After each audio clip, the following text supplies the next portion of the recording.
have no fear. You are definitely in the right place, and it is absolutely the right time because we're coming at you with a spoiler-free, quick-fire review of Army of Thieves.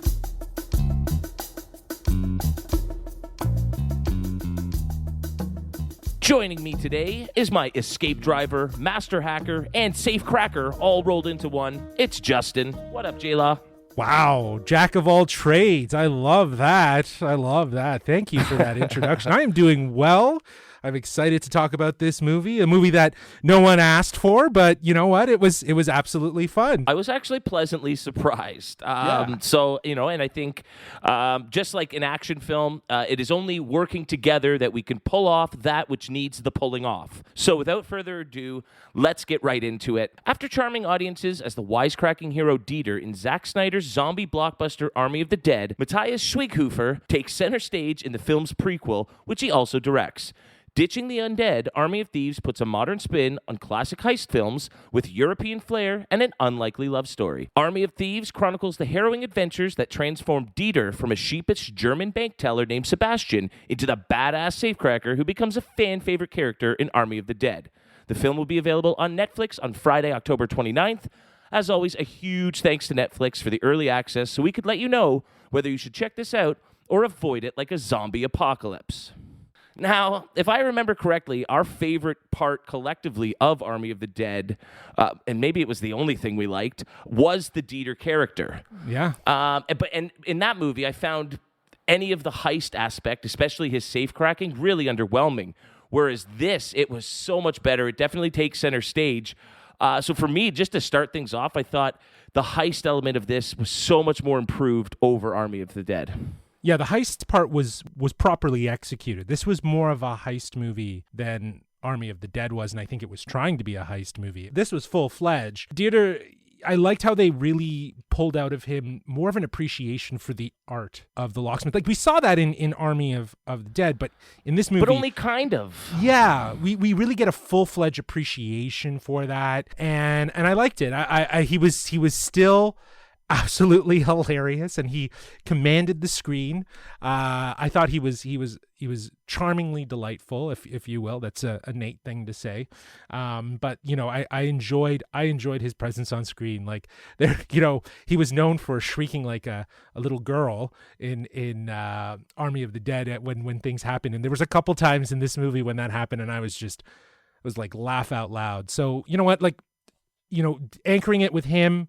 The delightful part of Army of the Dead, I think it was smart for them to do that, and it made it more enjoyable. I couldn't agree with you more. Again, as you said, he's got such a lovable presence that you just want to root for this guy so much. And so, and even like you said, how the art of the heist in this movie, and he's like a painter, delicately applying brushstrokes to a canvas. And so, again, not to harp on another movie, we've already got a review of Army of the Dead, but just that whole element that they set it up, that he's so integral and that cracking into the safe is going to take so much skill and effort, and you see almost none of that throughout the movie. Whereas in this time, he gets multiple shots at multiple safes, each one more elaborate and complicated, and so just to see him gaining the confidence to tackle these challenges throughout the movie. Again, he's a true underdog, immersed with these professional criminals, and here he is, very out of his element, and so that fish out of water aspect was so much fun for the character. And they really leaned into that fish out of water. Like, there's moments when he's even like, how did I do that? Like, he's just surprised, right? So, he's starting to see that there's more to him if he just believes in himself to just do these things, right? Which I think is a story that, as elaborate as this one is, I think anyone can really connect with, just trying to believe in yourself so that you can do the impossible. Yeah, and I mean, not only did he star in the movie and absolutely command presence in every scene he was in, but, he directed it. And now, this isn't Schweighöfer's first film. I didn't know that, but he's got about 4 or 5 directorial credits to his name on IMDb.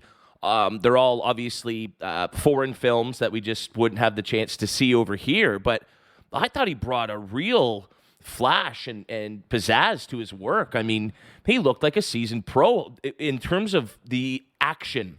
I thought the action scenes were really, really crisp and well-directed and greatly paced.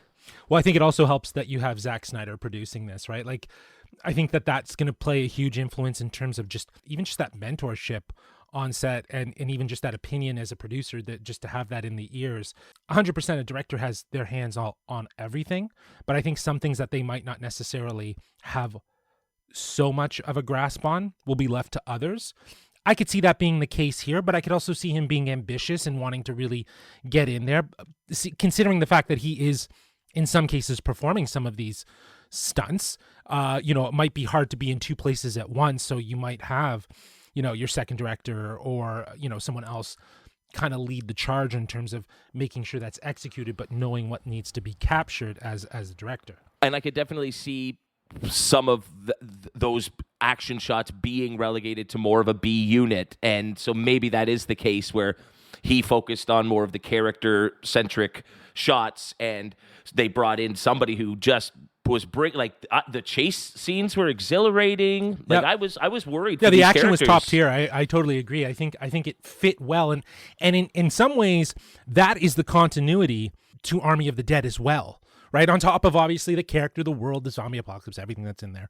But this action, this sensibility of action, and this choreography that kind of feeds into what Army of the Dead had going for it. Again, another connective layer. I wanted to really shout out though, and obviously this is spoiler free, but the way they did sound design and played with the elements of sound and framed it around almost like Deirdre's superpower of ability to hear things with this whole process of what he's learned. I really liked that. It really highlighted what sort of a trait someone like that cracking into safes would need to have.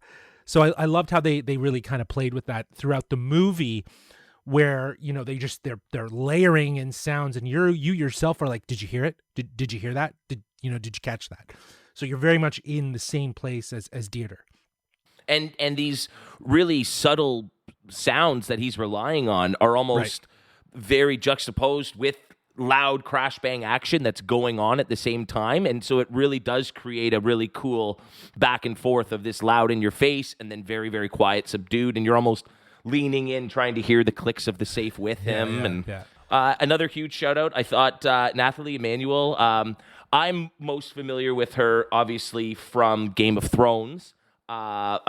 People know her from the Fast and Furious franchise, but I really thought she was really, really charming here. Well, the relationships amongst all of the cast, from Karina, played by Rubio Fee, to Gwendolyn, played by Nathalie Emmanuel. And who else do we got here? We got Brad Cage, played by Stuart Martin, and Guz Khan, who plays Rolf. And I really liked Guz Khan as well. Yeah, I thought he was. Yeah. I really enjoyed the dynamic with all of these characters. I do think that some things were a bit stretched, if you would, in terms of the dynamics of those relationships. But yeah, I think Nathalie Emmanuel did a fantastic job with her action scenes. She performed more action in this movie than she did in Fast and Furious, and hopefully we'll see some of that trickle over into that franchise of her comfortability. But I don't know, I kind of found her performance just very generic and typical to how she's usually acted. I mean, I'm going to agree with you because the movie's far from perfect. Right. I think we were more pleasantly surprised with how much we did like it.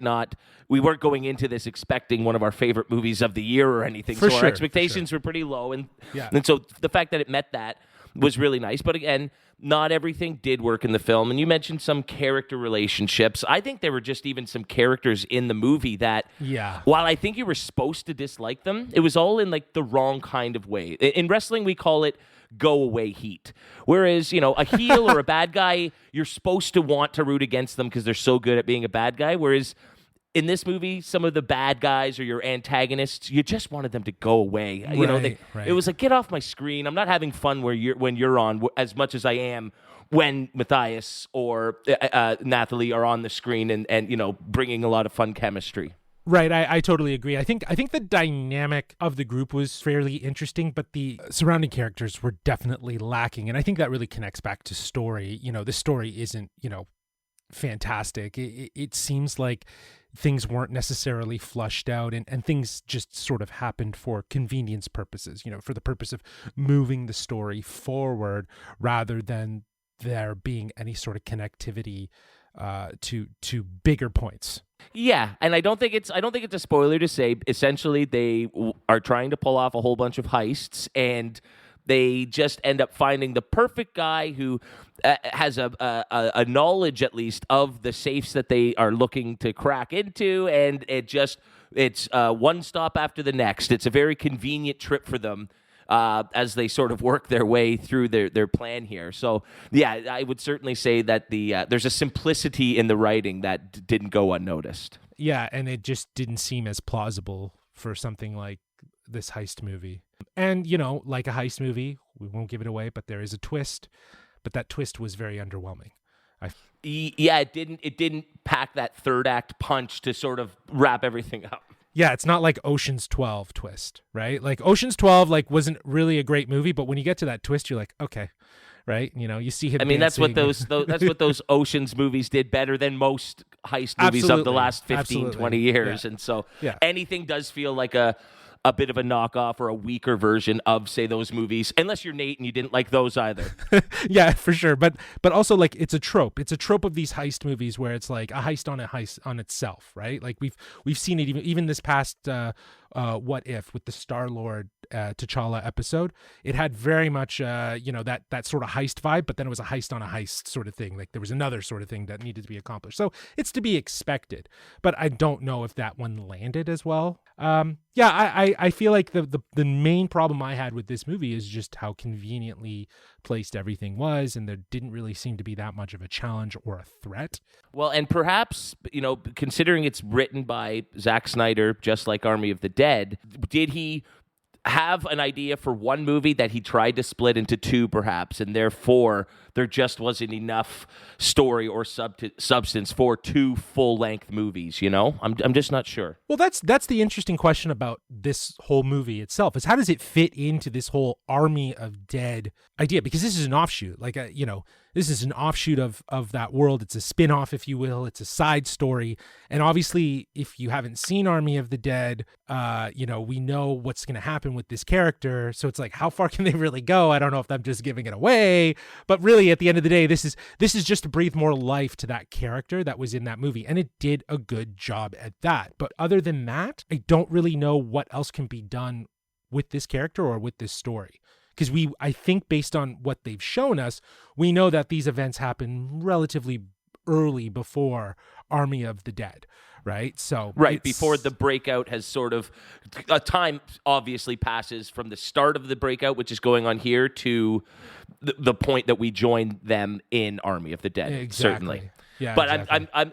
I'm not too worried about spoilers for Army of the Dead, because I'm not sure many people are going to check this movie out that haven't already seen it. That's true. You don't have that big draw, which is falling in love with the Dieter character in that movie.